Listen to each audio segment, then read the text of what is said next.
Salut tout le monde! Aujourd'hui, j'ai décidé de faire une petite vidéo sur plusieurs trucs qui vont vous permettre d'utiliser n'importe quel cadre comme ceci en tant que tableau blanc, dans le fond, pour pouvoir écrire des notes sur un cadre personnalisé que vous avez probablement déjà à la maison. Je dois vous avouer qu'au début, j'étais un petit peu gênée de faire cette vidéo-là parce que c'est tellement simple. En vrai, je vous apprendrai probablement rien aujourd'hui. Je veux juste vous donner quelques petites idées sur comment vous pouvez utiliser ces tableaux-là. Qu'est-ce que vous pouvez faire pour l'adapter à votre décor. En fait, je veux juste vous donner des petites suggestions. C'est pas moi qui ai inventé le concept d'écrire sur une vitre ou sur un plastique avec un stylo à l'encre sèche. Mais c'est ça, j'avais envie de vous partager mes petites idées, comment moi je les utilise. Alors, si ça vous intéresse de voir, moi, mes petits trucs, comment utiliser les cadres en tant que tableau blanc, alors je vous invite à continuer à regarder ma vidéo.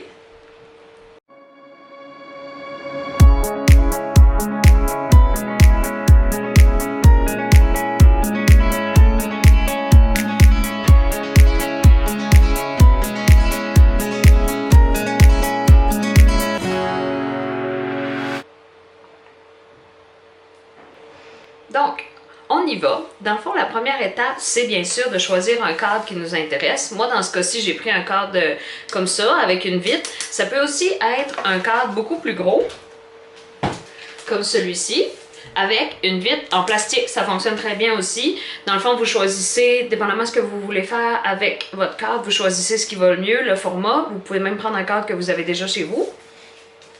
Ensuite, mon petit truc pour que chacune des surfaces devienne très facile à écrire avec un stylo à l'encre sèche, c'est de mettre un petit peu de WD-40 sur un essuie-tout. Vraiment pas beaucoup, là, on met peut-être genre un demi-spray, puis ensuite on le passe sur la surface sur laquelle on veut écrire avec un crayon sèche, comme ça, ça permet de glisser plus facilement. Ensuite, la troisième étape, c'est de choisir un papier pour aller à l'intérieur, un motif tout simplement. Moi, souvent, je vais sur Pinterest et je marque images imprimables pour décorer les murs ou quoi que ce soit. Puis à ce moment-là, je trouve des beaux petits dessins comme ça. Je les imprime tout simplement avec mon imprimante. Je les mets en dessous de la vitre. C'est important de choisir un dessin qui est pas trop foncé pour qu'on puisse écrire par-dessus sans problème avec un crayon noir ou un crayon de n'importe quelle couleur. C'est important aussi de choisir un motif qui est pas trop chargé. Si on prend un dessin qui a beaucoup de détails, on va avoir de la misère à voir par-dessus ce qu'on écrit. Vous pouvez aussi utiliser n'importe quelle de vos photos, que ce soit une photo de vous, une photo d'un paysage, une photo d'un fond d'écran. Vous pouvez l'utiliser. La seule chose que je vous recommande, c'est d'aller dans un logiciel pour modifier des photos et d'aller augmenter la luminosité ou aller pâlir, dépendamment quel logiciel vous avez, juste pour vous assurer que les couleurs sont pas trop prononcées, puis qu'encore une fois, lorsque va venir le temps d'écrire par-dessus, qu'on voit bien les lettres. Un autre truc que je peux vous donner aussi, c'est que vous pouvez, si les couleurs fonctionnent pas aussi, la photo est beaucoup chargée en détails de couleurs, on peut mettre la photo en noir et blanc et ensuite l'éclaircir, pour juste qu'on distingue un peu la photo, mais que ça ne nous empêche pas d'écrire par-dessus pour qu'on voit bien là, ce qu'on écrit. Si vous n'avez pas d'imprimante ou si vous voulez tout simplement pas utiliser une photo que vous avez déjà, je vous suggère d'utiliser tout simplement des papiers à scrapbook. Il s'en vend des paquets comme ça qui ont plusieurs motifs à l'intérieur, que ce soit chez Omer de Sage, chez Michaels, n'importe où. Je pense qu'il y en a même maintenant au Dollarama. Ils se vendent à l'unité. Vous pouvez tout simplement acheter des feuilles comme ça et les glisser dans le cadre pour faire un beau fond. La plupart du temps, c'est des couleurs, des motifs assez pâles comme ça. Fait que c'est le fun, ça va super bien pour écrire par-dessus. La dernière suggestion que j'ai aussi de papier que vous pourriez mettre dans le fond, c'est aussi du papier d'emballage. Par exemple, dans le temps des fêtes, si vous voulez changer le fond de votre cadre et vous voulez adapter là, à votre décor des fêtes, vous pouvez tout simplement prendre un morceau du papier d'emballage et le glisser dans le cadre. Encore une fois, je vous recommande d'en prendre un qui n'est pas trop foncé, pas trop chargé. Vous allez pouvoir écrire par-dessus sans problème. À la limite, quelque chose d'intéressant que vous pourriez faire, c'est utiliser un tissu. Un tissu comme de la jute ou de la jeans, ou même à la limite un morceau de cuir.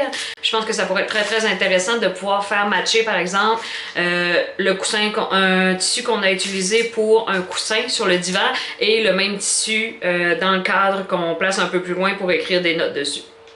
Une fois que vous avez choisi votre cadre, que vous avez choisi votre fond, vous avez mis votre papier, tissu ou n'importe quoi dans votre cadre et que vous avez fait le petit traitement avec le WD-40, vous êtes prêt à écrire sur votre tableau. À ce moment-là, ce que ça prend, c'est des stylos comme ça, à l'encre sèche.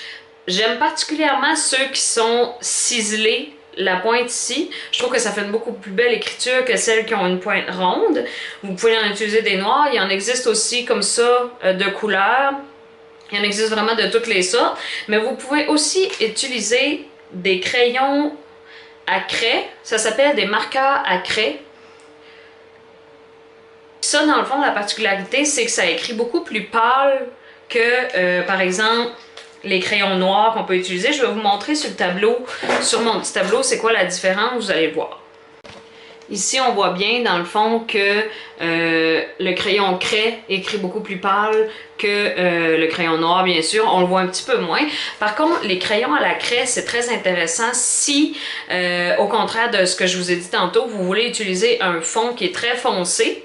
Si vous avez, par exemple, vous utilisez du cuir noir, ça pourrait être intéressant d'avoir un crayon à la craie blanc ou d'une couleur comme les miens, là, ça peut être bleu, rose, jaune. Comme ça, au moins, on va écrire, ça va un peu donner le même effet qu'un tableau noir.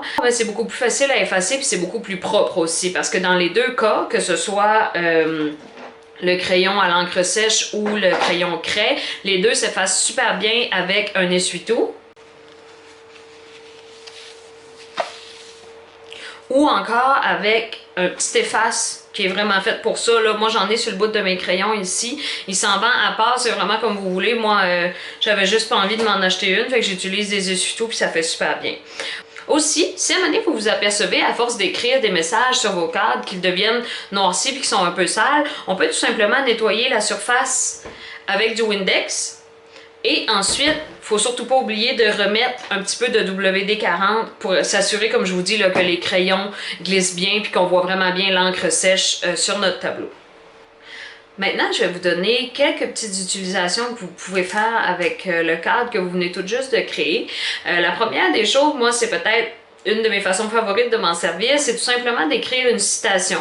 Quelque chose de motivant, si vous avez votre cadre par exemple dans un bureau ou si vous avez votre cadre dans un espace un peu plus familial, vous pouvez écrire tout simplement une belle pensée, un petit mot pour ceux qui vont passer là dans la journée. Vous pourriez par exemple utiliser le nouveau cadre que vous venez de créer pour laisser un petit mot à votre chum, quelque chose que vous aimeriez qu'il fasse pendant la journée. Vous pourriez aussi utiliser un cadre un peu plus grand pour écrire votre menu de la semaine. Si par exemple vous êtes certain de toujours utiliser le cadre pour la même raison, vous pouvez utiliser un marqueur permanent cette fois-ci, un marqueur permanent ordinaire, puis écrire par exemple en haut de votre tableau menu de la semaine et ensuite vous écrivez pour chacune des journées avec le crayon à l'encre sèche. Comme ça, lorsque vous allez effacer, le marqueur permanent qui est écrit menu de la semaine avec les journées de la semaine vont rester sur place et le marqueur sèche va s'effacer. Comme ça, vous allez pouvoir changer le menu à chaque jour et à chaque semaine sans avoir à réécrire à chaque fois les jours de la semaine et menu de la semaine en haut. Vous pourriez aussi faire le même concept en dessous de la vitre, c'est-à-dire vous pouvez sur le papier ou sur l'encadrement autour écrire menu de la semaine avec les journées de la semaine et ensuite à chaque semaine vous venez écrire par-dessus la vitre avec votre crayon à l'encre sèche au fur et à mesure que votre menu varie. Vous pourriez aussi par exemple utiliser un tableau beaucoup plus grand comme celui-ci pour faire un calendrier. Donc sur le papier en dessous de la vitre, vous pourriez faire un quadrillé avec un espace pour écrire le chiffre de la journée, la date, un espace en haut pour écrire le mois et ensuite à chaque mois, vous allez pouvoir changer les chiffres en fonction des journées de la semaine là, qui varient d'un mois à l'autre et écrire par exemple les fêtes d'anniversaire, les rendez-vous, les activités que vous avez à faire avec vos enfants, etc. Comme ça, c'est le fun d'avoir la base qui reste toujours sur place, le quadrillé en dessous et ensuite on écrit par-dessus à l'encre sèche puis on peut le modifier à chaque mois. Fait que Alors voilà, c'est tout pour mon petit vidéo sur comment utiliser un cadre ordinaire pour faire un tableau blanc.